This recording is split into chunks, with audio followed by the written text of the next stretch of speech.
There are 100 people on death row in the state of Pennsylvania. This is part 3 of the series. Michael Pierce, 33 years on death row. The powerful smell of gasoline woke Joan Pierce, Michael Pierce's sister, at around 3 in the morning on July 10, 1989. After Joan woke her father, George Pierce, they went downstairs and saw that the sofa in the living room was on fire. They had to escape the house as flames burst out as soon as George Pierce opened the cellar door. George went back into the house, hoping to save his mother-in-law and wife.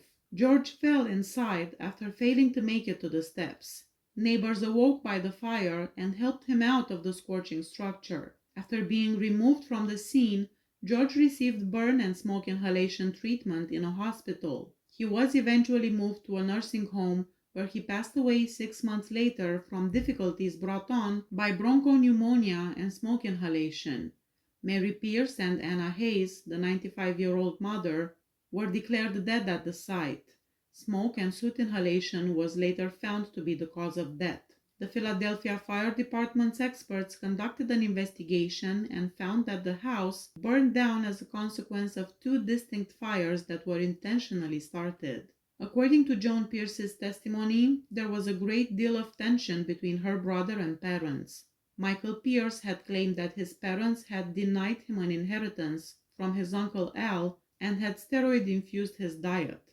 George and Mary had urged their son to vacate the family home a week before the fire. Many times, Pierce had confided in Joan that he detested their parents and he wanted to kill them. Before the fire, on Sunday night, Joan had seen her brother. He was dressed in jeans, a dark t-shirt, a red flannel shirt, and boots. Aaron Jones, 30 years on death row.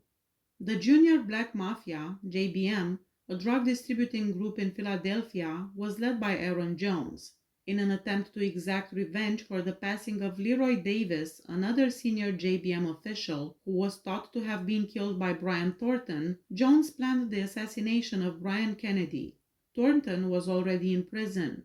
Thus, in order to get revenge for Davis's death and warn Thornton that killing a fellow JBM member would not go unpunished, Jones and his co-defendants made the decision to hit Thornton's cousin, Kennedy. Jones helped his co-defendants kill Kennedy by giving them instructions on where and how to kill the man, setting up the car that was used in the crime, and providing money to assist them flee after the assassination.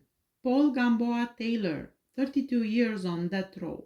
During the early morning hours of May 18, 1991, Paul Gamboa Taylor returned to the home he shared with his wife Valerie, their 3 children, Paul, Jasmine, and Raquel, Valerie's mother Donna, and Donna's son Lance. Everyone was asleep when Gamboa Taylor got home, with the exception of Valerie, who was with a friend. Gamboa Taylor pulled a ball-peen hammer out of his toolbox, furious at his wife for being indifferent to his substance addiction. He reached into the kitchen for a knife as well. Entering Donna's bedroom, Gamboa Taylor gave her 3 blows to the head and slashed her throat with the knife. Then he repeatedly struck Lance over the head with the hammer. Gamboa Taylor entered the bedroom that his 3 children occupied after leaving Donna's bedroom. Paul and Jasmine were killed by him in an attack. The wounds claimed the lives of all 4. After that, Gamboa Taylor brought Raquel, the youngest child, into the living room, where they spent the next 11 hours waiting for Valerie to come home. Valerie was driven home by her friend Tina, who she had spent the previous evening with, at about midday on May 18, 1991. Tina stood by as Valerie went to get a pair of jeans. Gamboa Taylor emerged from the house shortly after Valerie went inside, letting Tina know that she was free to leave. Upon arriving back at the residence, Gamboa Taylor fatally injured Valerie by beating her with a hammer and covering her head with a garbage bag. He tried several suicide techniques and hid the murder weapon under the kitchen sink. Then he requested assistance from the police when he failed. When the police heard screaming, they broke into the house. Blood was all over the place, and Gamboa Taylor was in the tub. He was brought to a medical facility for self-inflicted injuries treatment. Later, he turned in a written confession to the police detailing his offenses while he was being held. He was given 4 death sentences, and one sentence of life in prison. Orlando Baez, 31 years on death row. Baez was found guilty of killing Janice Williams on January 6, 1987 by stabbing her. Williams had 86 stab wounds to her chest, back, and torso, in addition to 15 to her face, according to the autopsy. She had also been assayed and beaten and would have been conscious during the majority of the injuries. It wasn't until a driver stopped on January 7 after discovering Williams's two children walking outside their house while still in their pajamas that her body was discovered. The youngsters guided the driver to their mother's lifeless body on the first floor of the residence. The young woman's murder remained unresolved for 4 years until Henry Gibson, a witness, came forward and informed the police that he had saw Baez stabbing Williams that evening while he was in the apartment.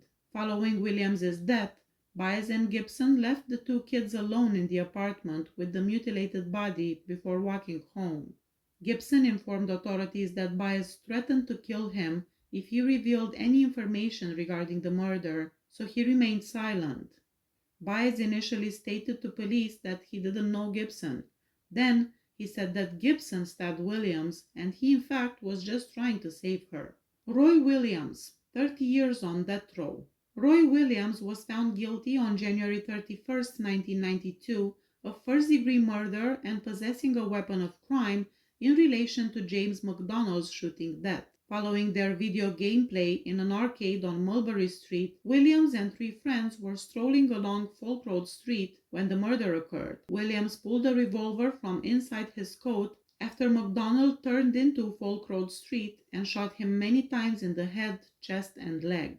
One witness testified during the trial that earlier that day, while getting high at a friend's house, he and Williams discussed the suspect's desire to kill the first white dude they saw. The witness claimed that Williams went back to the same residence after the shooting and boasted about having shot a white boy. Adolescent girls ages 12 and 14, who were the other 2 witnesses, related similar tales while testifying.